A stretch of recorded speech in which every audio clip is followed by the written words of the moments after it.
शिक्षा के क्षेत्र में, रोजगार के क्षेत्र में इतना पीछे क्यों नजर आ रहा है झालावाड़? अगर खुद यहाँ से वसुंधरा राजे 2 बार मुख्यमंत्री रह चुकी हैं, लगातार विधायक हैं और अभी की सरकार में दोनों के लिए मेरा इस सर यहाँ सरकार चाहे बीजेपी एमएलए चाहे बीजेपी का हो या कांग्रेस का हो, पिछले कई वर्षों से हम देखते हुए आ रहे हैं, यहाँ पर मैडम ही डिसाइड करती है उसका एमएलए आता है यहाँ पे।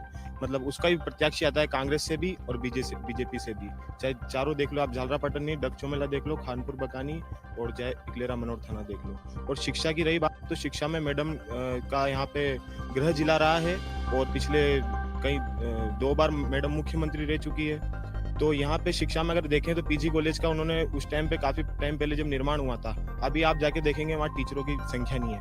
आप पूछ सकते हैं यहाँ पे जो करीबन ये 7-8 लोग हैं जो कॉलेज में पढ़ते हैं पीजी कॉलेज में, वहाँ कोई टीचरों की व्यवस्था नहीं है।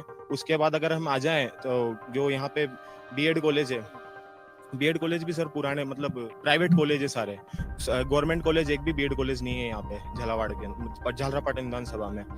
और रोजगार की बात करें तो यहाँ के युवा सिर्फ सरकारी नौकरी का ही विकल्प चुन पाते हैं, क्योंकि यहाँ मध्यम वर्गीय लोग ज्यादा हैं। मध्यम वर्गीय लोगों के लिए तो झालरापाटन विधानसभा में ऐसा कोई वो नहीं है रोजगार का, वो तो यहाँ से ज्यादातर कोटा जाते हैं पढ़ाई के लिए, कोटा जाएंगे, जयपुर जाएंगे। लेकिन झालावाड़ में ऐसा कोई शिक्षा का केंद्र नहीं है जहाँ पे बाहर से लोग आए और पढ़ाई करें। जैसे कोटा महानगर देख सकते हैं आप, कोटा महानगर में दूर दूर से लड़के आते हैं, इंडिया से नहीं बल्कि बाहर से भी आते हैं पढ़ाई के लिए। लेकिन झालरापाटन विधानसभा में जब मैडम मुख्यमंत्री रही है 2 बार, तो यहाँ ऐसा क्यों नहीं है? हम ये युवाओं की वो है, बताएं वो हमें इस बात का जवाब दें। जब 2 बार मुख्यमंत्री रही है तो यहाँ पे भी ऐसा कोई केंद्र होना चाहिए शिक्षा का, जहाँ से भी यहाँ के लोग भी शिक्षित हों और बाहर से भी लोग पढ़ना है युवा, तो यहाँ पे रोजगार के अवसर भी बढ़ेंगे। अच्छा, एक बात आपने कही कि मैडम ही डिसाइड करती हैं कि इन चारों जिलों में कौन होगा प्रत्याशी, उनके बीजेपी के सामने या उनके सामने। तो क्या मिली भगत है अशोक गहलोत और ये मिली भगत है, ये मिली भगत है सर। ये हम युवा ही नहीं, आप किसी बड़े बुजुर्ग से ही पूछेंगे, एक भले आप किसी से ही पूछ लीजिए, आप झालावाड़ में बच्चे से सब यही बोलेंगे आपको कि मिली भगत है, क्योंकि हमेशा ये होता आया है यहाँ पे कई सालों से। ये मैं किसी से बात कर रहा था, उन्होंने वो मुझे कहा कि इसीलिए अशोक गहलोत आए ही नहीं यहाँ पे। यहाँ पे आते ही नहीं है ना। पिछली अभी मुख्यमंत्री वही थे अशोक गहलोत जी, लेकिन उसी के बाद भी मान लो कि 5 साल में करीब एक बार भी, अभी वो जब राहुल गांधी की यात्रा निकली थी तब जरूर आए थे वो यहाँ पे, तब भी सुबह निकल गए सब जल्दी, तो हमने किसी की शक्ल भी नहीं देखी सर। देखिए, ये बड़ा अहम आरोप है और सिर्फ ये युवा नहीं, और भी कई लोग अगर शहर में आप उनसे बात करेंगे तो इस तरीके से उनकी तरफ से हम बीजेपी कांग्रेस दोनों की सरकार रही हो, लेकिन झालावाड़ का कभी विकास नहीं हुआ। झालावाड़ का कभी विकास नहीं हुआ, ये बहुत अहम बात है। देखिए, हमेशा बेरोजगारी में जीते आए हैं, और या तो खेती करते हैं, इनके पास सबसे जो गांव के युवा हैं उनके पास खेती का लास्ट ऑप्शन होता है, और खेती नहीं तो फाइनेंस फील्ड में लग जाते हैं। मैं खुद फाइनेंस में फील्ड में नौकरी करता हूँ, क्योंकि मेरे पास सरकारी विकल्प था, मैं उस पर नहीं लग पाया, तो मैं खुद फाइनेंस फील्ड में हूँ। फाइनेंस फील्ड में सर 8-10 हजार रुपए सैलरी में, आप भी जानते हो कि कुछ भी नहीं होता है। अगर मैं घर का इकलौता वारिस हूँ तो मैं नहीं कर सकता, घर वालों की इतनी वो इनकम नहीं हो, हाँ इतनी सैलरी में नहीं हो सकता सर। ये सब। मेरा नाम रामरासी सोनगर है।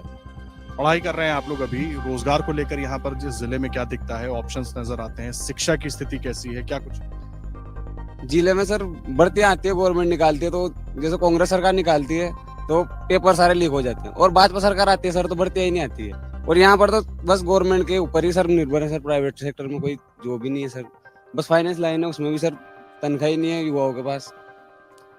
तो किस चीज की पढ़ाई यहाँ जिले में होती है, और तैयारियों के लिए क्या कुछ ऑप्शन देखते हैं, कुछ दिखता है? तैयारियों के लिए सर बस एक ही चीज पे निर्भर है कि आर्मी की तैयारी कर रहे हैं, उसमें भी सर अभी अग्निवीर का कर दिया, और साल में 1 आध भर्ती आती है तो आती है, तो उसकी भी कोई फिक्स नहीं है कि वो हर बार आएंगी। सही, साल में 1 आध भर्ती आती है, ये बड़ी चुनौती है। देखिए, रोजगार राजस्थान में ज्यादातर जिलों में जब आप जाइएगा तो रोजगार लोगों के सामने एक बड़ी चुनौती है, और उसको लेकर हर कोई मुखर है, और सबके सवाल है खास करके छात्रों की कि ऑप्शन क्या है। ऑप्शन तो आए सामने, तब तो अगर हम तैयारी भी कर रहे हैं तो उस तरह के ऑप्शन आना चाहिए।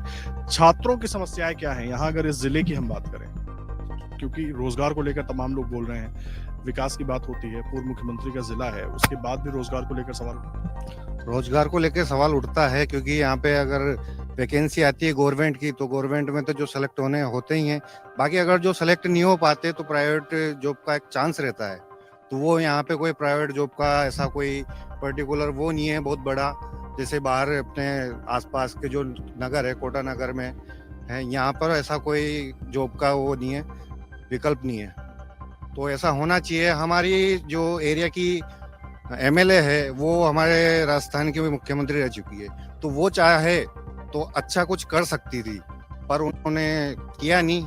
आपको भी पता है ऐसा कुछ विकल्प नहीं है यहाँ पे। क्या होना चाहिए सबसे पहले? अच्छा, वो विधायक हैं लेकिन सरकार इस वक्त कांग्रेस की, मैं दोनों की बात कर रहा हूँ, किसी एक की बात नहीं कर रहा। ये भी मुख्यमंत्री रह चुकी हैं, इस वक्त गहलोत जी भी मुख्यमंत्री हैं, सबकी सरकार एक जैसी? हाँ, सरकारें तो सबकी एक जैसी है, पर हम तो हमारे मुख्यमंत्री है तो उनसे करते हैं, क्योंकि हमारी एमएलए भी है, तो कि होना चाहिए प्राइवेट सेक्टर में। काफी फैक्ट्रियां खुल सकती थी, काफी योजनाएं आ सकती थी, पर वो ऐसा कुछ भी नहीं आया। और जैसे कि अब थर्मल खोला गया है यहाँ पे, तो उसमें भी सबको वादे किए गए हैं, पर वादों के जैसे वादे किए थे वैसा कुछ भी नहीं हुआ। किसानों की जमीनें हड़प ली गई, बहुत कम दाम दिए गए उनको, बस ये है। किसानों की जमीनें ले ली गई, लेकिन जो वादे होते रहे खास करके रोजगार को लेकर, वो नहीं है। अगर आप ये वीडियो YouTube पर देख रहे हैं तो हमारे चैनल को सब्सक्राइब करें और बेल आइकन को दबाना ना भूलें। अगर आप Facebook पर ये वीडियो देख रहे हैं तो हमारे पेज को लाइक करें।